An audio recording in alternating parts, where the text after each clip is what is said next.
7 itu kan kelas 10 ya. Oke, nomor 9 ya. Nah, kelihatan nggak kalau begini?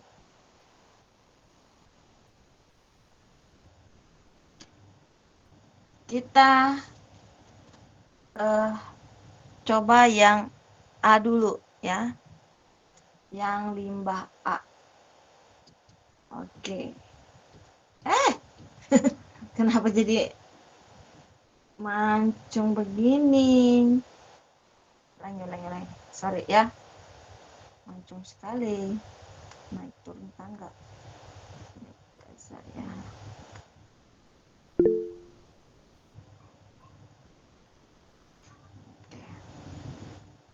Nah, Bu, yang ya.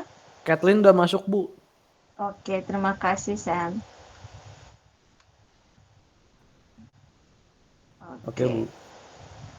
Yo. Nah, yang A. Katanya ini ya. Trayeknya itu 8,2 sampai 10 menggunakan PP fenolftalein, dia tak berwarna. Ya. Nah, sekarang yang limbah 1. Oh, bukan A ya, 1 ya. 1, dia tak berwarna. Berarti dari 8,2 tanda panahnya ke ini kalau trayek ada beberapa cara ya. Jadi terserah kalian mau menggunakan yang mana caranya. Tapi saya yang seperti ini. Itu ya ke kiri. Sebab kalau ke kanan itu berwarna merah. Ya. Jadi ke kiri dia tak berwarna. Kemudian limbah yang ke 1 itu menggunakan metil merah 4,2 sampai 6,3. Artinya kalau merah 4,2, kuning 6,3 gitu ya teman-teman. Jadi di sini kuning, maka 6,3 ke kanan.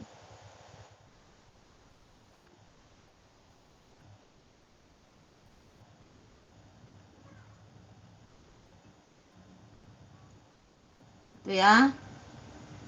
Kemudian yang pakai BTB, bromtimol biru. 6,0 itu kuning, lalu 7,6 ke atas itu biru ya. Nah, di limbah 1 itu dia biru. Berarti kita ambil 6,0. Ini ya. 6,0. Salah ya. 7,6 ya. Salah. 7,6 berarti di tengah-tengah ya. 7,6 biru. Kalau saya ada yang silap-silap, melihatnya kasih tahu ya teman-teman. Nah, ke kanan karena dia udah ke atas ya. Perhatikan teman-teman, dari trayek ini ya, yang semuanya kena arsiran begitu. Maka ini kan yang kena arsiran dari 7,6 sampai 8,2 ini. Oke. Itu yang pertama. Oke. Sekarang kita cek yang kedua. Limbah yang kedua.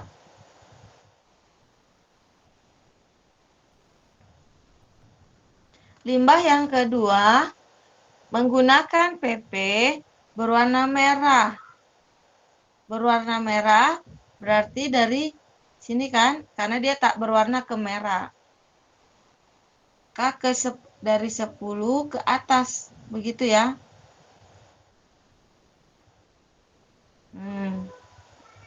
Ke atas. Lalu menggunakan metil merah. Kalau menggunakan metil merah 4,2 dia merah, 6,3 kuning. Nah, limbahnya itu berwarna kuning. Berarti 6,3 ke atas, ke kanan. Itu.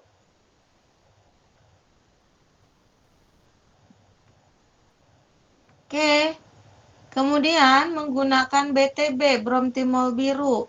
Kalau 6,0 ke bawah itu kuning, 7,6 ke atas itu biru. Nah, hasilnya dia biru, 7,6. Oke, teman-teman. Ini berarti, nah dari sini berarti pH yang kedua ini ya lebih besar sama dengan 10 ya kan? Karena dia semuanya mengarah ke atas. Begitu. Berarti kalau gambarannya menggunakan metil merah ke 10 pun dia pH-nya tetap warna kuning. Menggunakan BTB yang ini pH-nya 10 pun tetap gambarannya dia warna biru. Gitu ya. Nah, kita cek gampangnya yang tadi ini kan antara 7,6 sampai 8,2. Dari option A, B, C, D, E, 7,6 sampai 8,2 itu hanya C ya kan? Jadi seandainya pun kalian tidak perlu mencari yang ini limbah kedua, udah ada jawabannya. Sebab hanya di C yang 7,6 sampai 8,2. Kalau kalian mencari yang limbah nomor 2, pH lebih besar sama dengan 10 ini, itu lebih memperkuat. Gitu ya. Oke, bagaimana teman-teman sampai di sini? Apakah ada pertanyaan?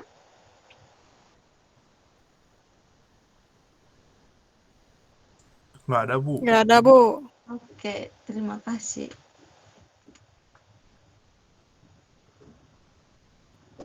Kita turun lagi. Nah, ini titrasi.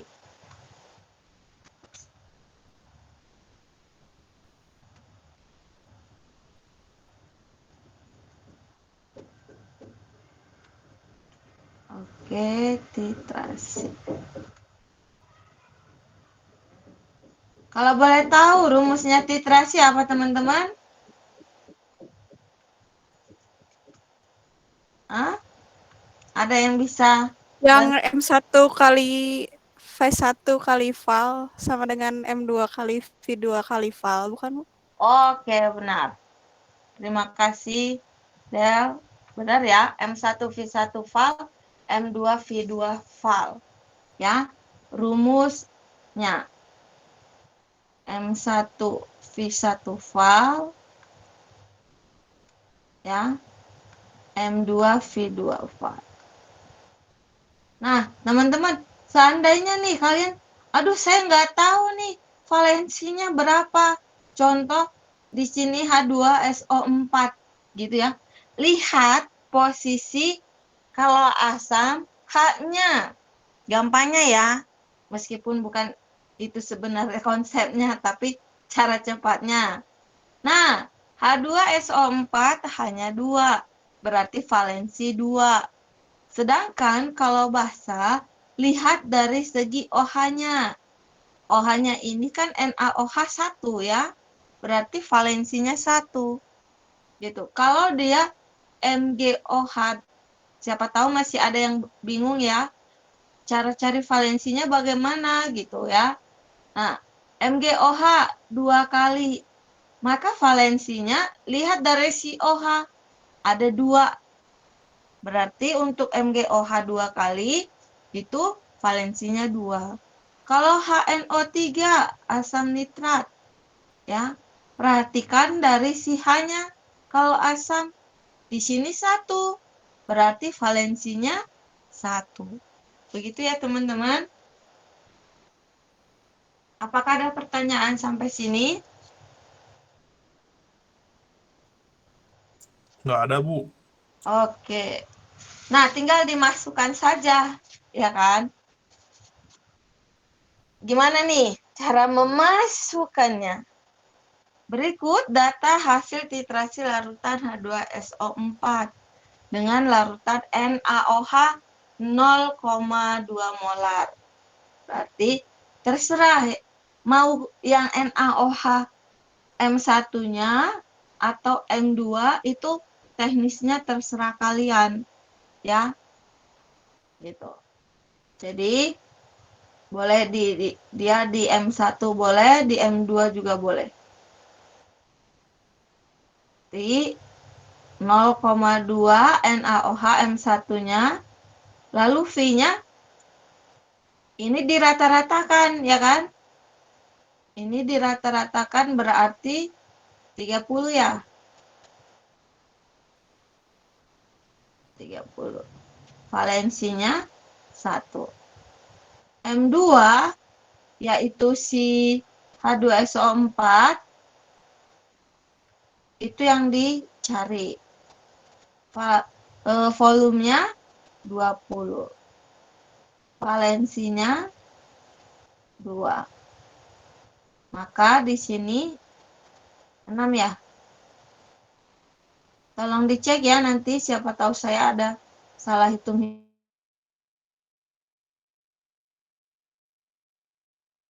Hitungannya M2 di sini 40. Maka 6/40 sama dengan M2. Oke, teman-teman, berapa ini? Coba kita kalkulatorkan ya. Oke, 6/40.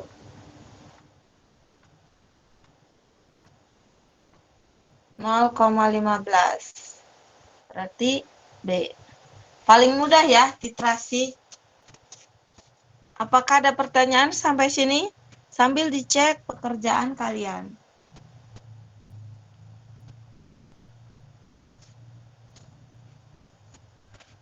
Kalau diam, saya anggap bisa ya. Oke, nomor 11.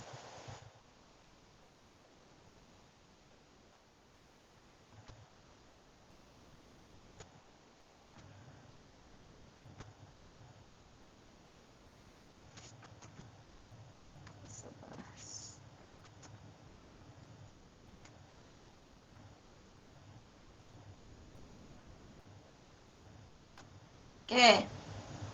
Tanya, asam asetat CH3COOH mempunyai Ka.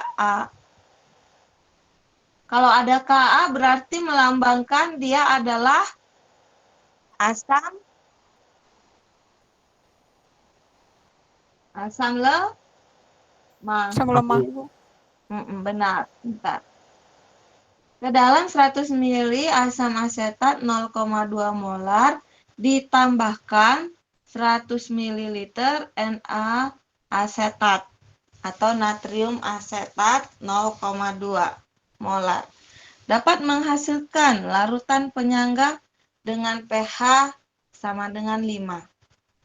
Oke, bila ke dalam campuran tersebut ditambahkan 10 ml NaOH 0,2 m, pH larutan menjadi berapa, teman-teman?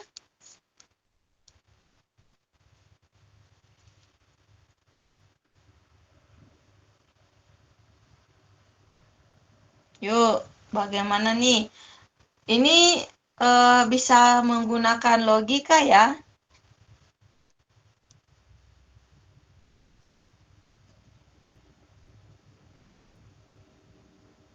Naik bukan, Bu? Hmm? Jadi naik menjadi 6 min log 8,2. Berapa itu kalau di Kalau saya mah nemunya yang sebelumnya kan 10 pangkat min 5 kali 18/22. Itu teh 5 min log 0,82, Bu. Oke, berarti 5,086 gitu ya? Oke. Ada lagi yang lain? Bu. Oke. Izin ke toilet, Bu, saya. Oh, kirain menjawab. Oke, silakan. Iya, makasih, Bu. Oke, teman-teman. Kalau yang seperti ini sebenarnya, ya, teman-teman, sepengetahuan saya, tapi kalau adalah mencari, bagus, gitu. Namun, teman-teman, di sini ingat, larutan penyangga. Apakah artinya larutan penyangga, teman-teman? Yang pH-nya tidak akan berubah jauh kalau dicampur-campur, Bu. Iya, iya, dapat mempertahankan pH, gitu ya. Berarti dengan kategori maksudnya di sini adalah dia berubah pun tidak terlalu berarti gitu. Ngerti? Jadi perubahannya itu bisa diabaikan, teman-teman. Kalau Dela tadi menghitung 6 kurang log 8,2 ya. Mana tadi kalkulator tadi? Iya, Bu. 5,086 tadi teh, Bu. 5,08. Iya, Bu. Oke, di situ teman-teman berarti 8,2 log. Ini kan ya, dikurang 6. Berarti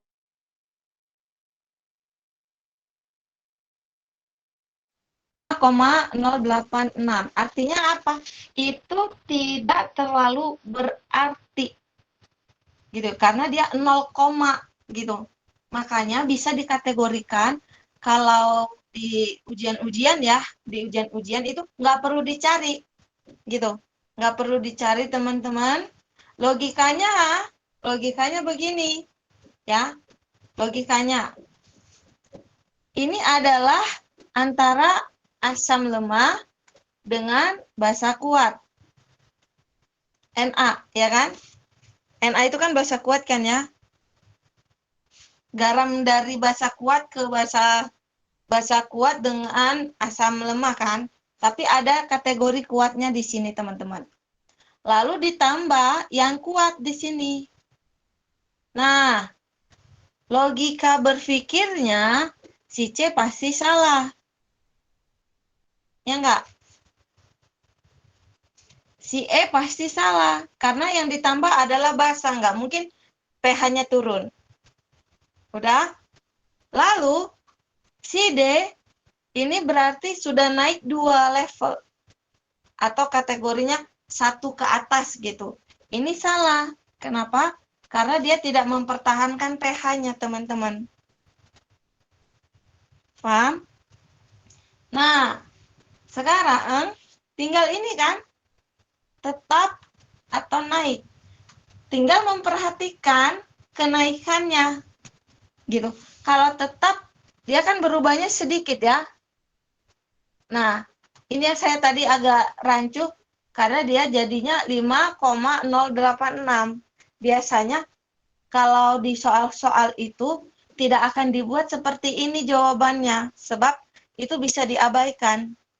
Gitu. Ya. Pasti jawabannya itu kayak gini, kayak si D, naiknya besar banget, turunnya pun besar banget, gitu. Oke, jadi karena ini ada 5,086 yang kenaikannya sedikit, ini bisa benar. Gitu. Ya. Apakah mungkin tetap di penyangga itu ketetapan yang dimaksud itu dia dikatakan tetap karena bisa diabaikan. 5,086. Nah, ini kan kalau di ini kan 0,1 kenaikannya kalau dibulatkan ya kan. Ke sini 8 ini kan kalau dibulatkan jadi 1 kan, ke sini jadi 5,1. Nah, 5,1 ke 5 hanya 0,1. Nah, itu bisa dalam penyangga diabaikan. Gitu. Jadi menurut saya ini optionnya yang kurang pas. Harusnya tidak boleh begini jawabannya. Tapi ini jawabannya ya, B. Menggunakan logika ya.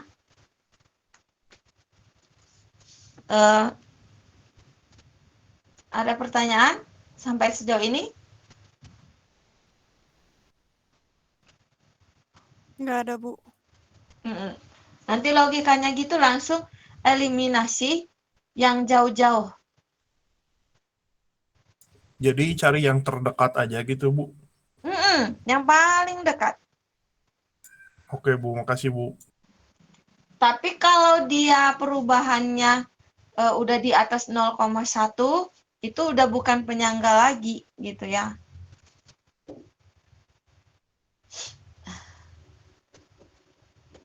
Oke, nomor 12. Saya sudah agak lupa ini rumus-rumusnya.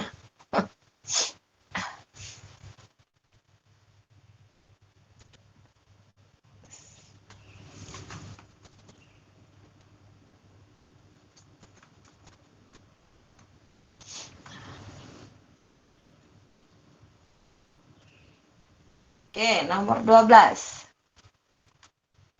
Sebanyak 19,6 gram CH3COOK. ini masa ininya ya, rumus relatifnya MR-nya ya. Dilarutkan dalam air hingga volumenya menjadi 500 ml.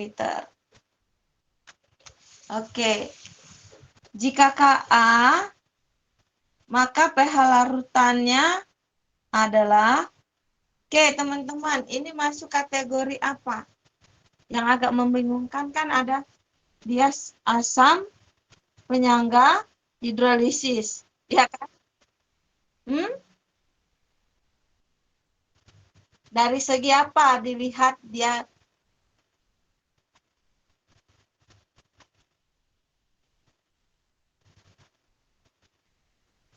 Oke, betul ya. Ciri-cirinya dia hidrolisis, dia hanya dikasih tahu satu. Nih, hanya garam. Begitu. Kalau dia tadi penyangga, teman-teman, ya. Jadi ada ininya ya teman-teman, ciri soalnya itu penyangga hidrolisis asam basa.